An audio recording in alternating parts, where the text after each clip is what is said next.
since we're on the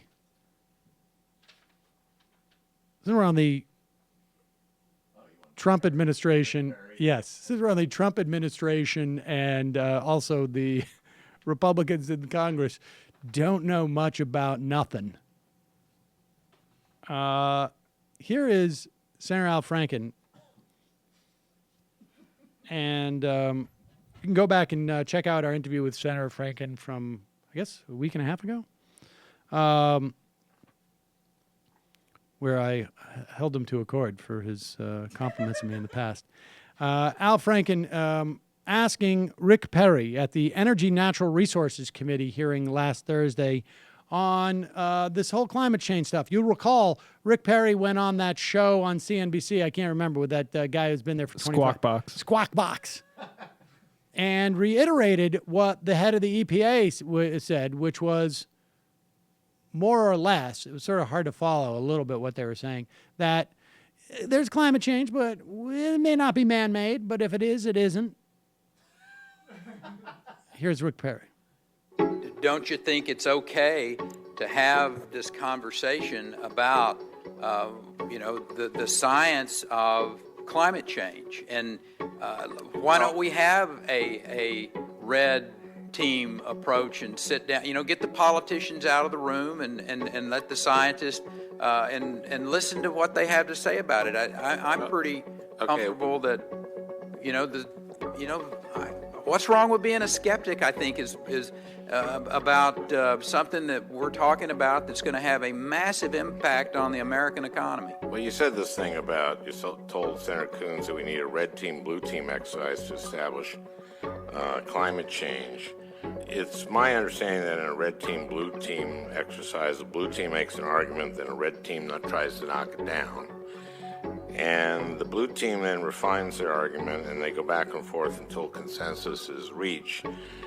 But that's exactly how science works, including climate science. And you're not the first to do red team, blue team. The Koch brothers hired a red team of skeptics in 2012 in an effort to cast doubt on mainstream science. It was called the BEST Project, and much to the chagrin of their funders, the skeptical scientists found that mainstream climate science is correct. To quote the scientific director of BEST, Dr. Richard Muller, "Call me a converted skeptic." It was in 2013 or 14. Last year, following an intensive research effort involving a dozen scientists, I concluded that global warming was real and that the prior estimates of the rate of warming were correct. And I'm now going a step further. Humans are entirely the cause. Now, if you say that this is caused by the warming of the oceans, the reason the oceans are warming is because water absorb the heat. That's why sea level is rising, because when the water heats, it expands, and also because of the melting of the ice caps. There's no peer-reviewed study that doesn't say this is happening. And the biggest proponent of this is our military. In their quadrennial review, say this is the biggest threat to our world. The time for red team, I'm sorry, that's what we do every day. That's what scientists do every day. And 100% of peer-reviewed scientists have a consensus, and that is that this is happening. I liked you on Saturday Night Live. Rick Perry's so stupid. I mean, I don't know what you say about that other than owned.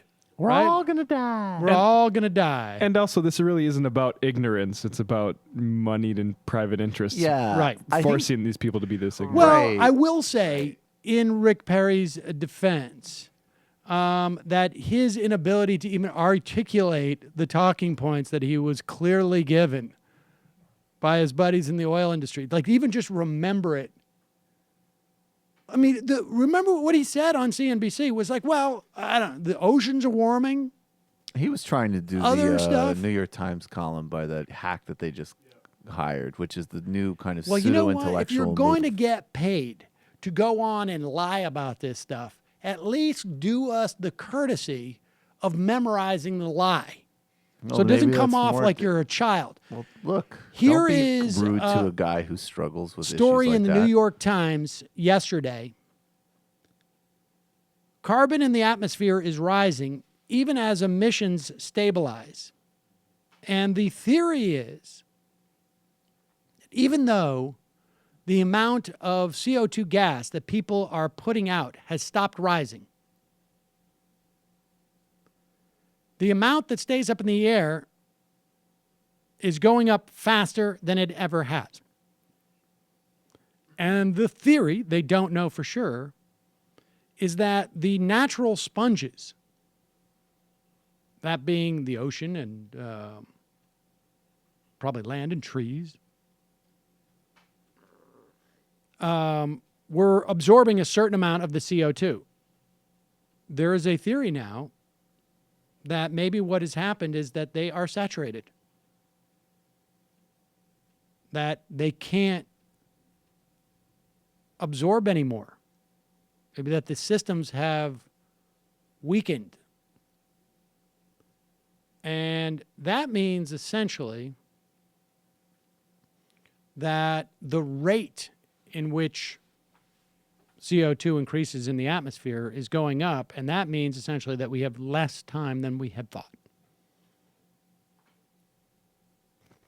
So, but, you know, let's do another red team, blue team exercise. Well, that's the point with Brett Stevens where he says they might be overestimating these estimates. Well, they might be underestimating it as well, how bad this is going to be. Well, it's the equivalent of the disgusting Megan McArdle piece about, like, well, if you put sprinklers in, I mean, it's like it's you speed to work. It's all these, like, thought experiments, actually. They use the same term to get us away from taking action. But